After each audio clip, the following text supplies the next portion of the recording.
Good Wednesday morning. I'm KHOU 11 meteorologist Kim Castro. We've got a very close eye on the Gulf as we continue to watch the system exiting Florida, riding along the upper Gulf Coast and eventually tracking west.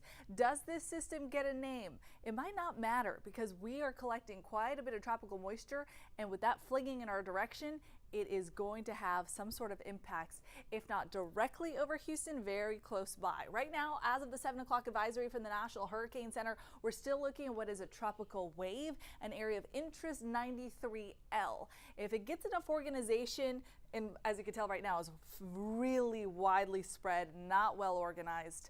If it does, though, that's when they would upgrade its criteria to a tropical depression and potentially even a tropical storm.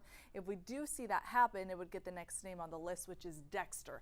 As of right now, though, it's got 30-mile-an-hour winds. It's got lots of thunder shower activity. Most of it, though, offshore. There are a couple of rain bands wrapping around Panama City right now, and as it moves west at 12 miles an hour. So these are the latest spaghetti plot models. You'll notice they are right on the cusp of scraping land or getting over water, and that makes a huge difference. Of course, if this system rides closer towards land, then it would have a very low chance of gaining any organization. And right now, the center of the system is over the panhandle of Florida.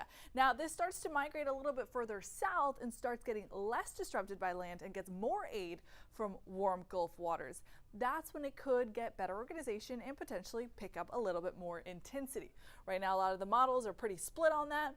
All of them have this tracking due west and eventually taking a turn north over Louisiana. There are a couple of outlier models that do want to send this on a continued path west, at which point we would have to update you on the potential of a little bit more moisture tracking closer to Texas. But as of now, there's still a 40% chance of that system gaining any organization. And this hasn't changed since yesterday. So far the National Hurricane Center isn't convinced that this is going to track far enough south to get more of that Gulf aid. However, we are going to start to see some rain impacts from this. So check out the time frame. This is overnight Thursday into Friday. So now we're looking at 3:30 in the morning. Those outer bands starting to make their way towards Houston, right smack dab in the middle of Harris County. And this has the potential to bring us several rounds as this system turns, as it rotates. It's going to bring us some afternoon downpours on Friday and even some lingering moisture into Friday night. So that's a snapshot at 7 o'clock. You'll still notice some rain lingering for our northern cities and counties. We're taking a close look at the rain potential through our short range models at this point because we're within reach. And a couple things to note. Early this morning, there was some output from these models bringing 3 to 4 inches north of I-10, east of 45. So this would include a portion of Harris County. The latest run, which just got updated about an hour ago, shows the majority of the moisture further east. So this would be more in line with that system taking that due north turn in Louisiana. So we could see some higher rainfall totals along the bay in Chambers County and in the southern portion of Liberty County. You'll notice anywhere between 1, 2, maybe 3 inches of rainfall, especially in those deeper purples or that little bullseye of red right there just north of Anahuac. Otherwise, manageable rain is what the models are putting out for us right now. So that would be 1/2 inch to 1 inch of rain across southeast Texas. Now, we're still a little bit of a ways away. We have to see how that system gets organized or doesn't. And then at that point, we could have better estimates as to whether this is going to push a little bit further west or remain a little further east. But the general idea that I want you to keep in the back of your mind, it doesn't matter if this system gets a name or not. It's the rain implications that we really have to watch for over the next couple of days. Right now, the excessive rain outlook is pinpointing a bullseye for Louisiana. So that's that bright red area that you see highlighted. That's a threat level 3 on the 1 to 4 scale to see flood potential. This is an area that could pick up 1/2 foot of rain. So we're talking about 5, 6, 7 inches of rainfall in a short amount of time. And so these areas are already under a flood watch for that potential starting on Thursday, but really peaking on Friday. And notice just west of there, so for our eastern cities and counties, Chambers and Liberty, like I showed you that bullseye there, there is a slight risk, so a level 2 on the 1 to 4 scale, and then the threat diminishes the further west that you go. So for Houston proper downtown, as of now, the threat level is a 1. There's abundant supply if that system starts to push a little bit further offshore and gets over open water. 85, 86, 88 degree temperature for the sea surface availability that this system could have. So that's something that we have to monitor because it's splitting hairs whether or not it goes north or south. It's going to be something to track throughout the rest of the day into tomorrow, which is why I always advise you to watch these updates at least twice a day at this point because we're getting really close. So you could catch Cheetah in the morning. She has your update live on TV from 5 to 7 a.m. and then she also streams on KHOU Plus from 7 to 9 a.m. I have your update at noon, lunchtime. That's when I can give you what I'm seeing. Then we have another update from meteorologist Pat Calvin at 4. Then there's another meteorologist update from our chief, David Paul, at 5, 6, and 10 p.m. So lots of time frames, lots of windows of opportunity to catch you at your preferred schedule. It's important information to get though, especially because this is a system that's in the Gulf. So it's certainly of interest for us. Shear is going to be something that helps us out a little later on in the week.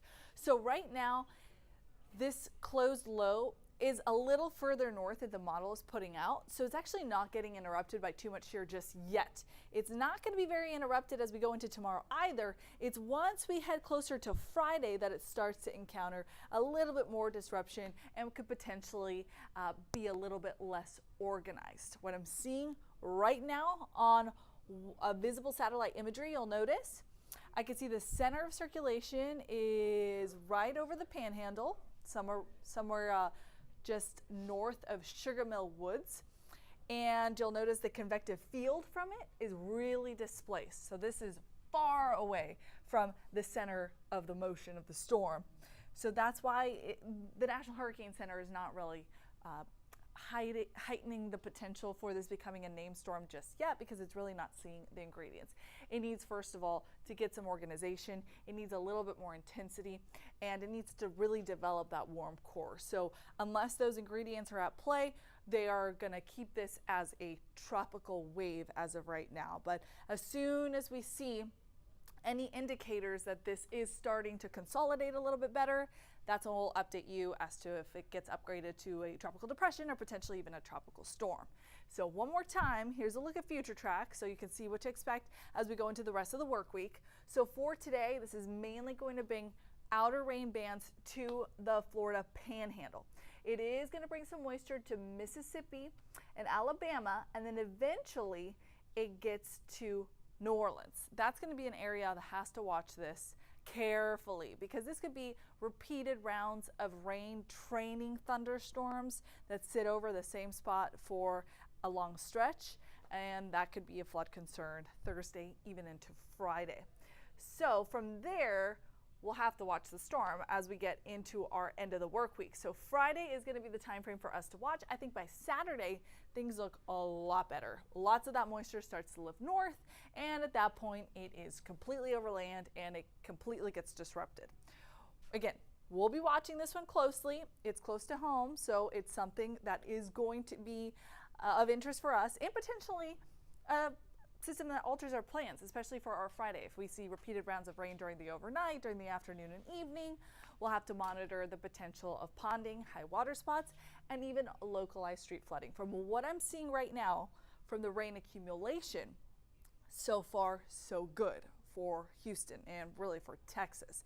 This is going to be something that is impacting Louisiana more so than us. These systems, especially before they develop, can change. Once we get good development and good organization, it's a better indicator as to where they're going to go. We have a better gauge, the models have a better gauge really of where they're going to be veering or turning to. Before then, it's run after run. We have to update you. So again, don't forget those newscasts. 12 o'clock coming up, 4, 5, 6, and 10. I'll see you there.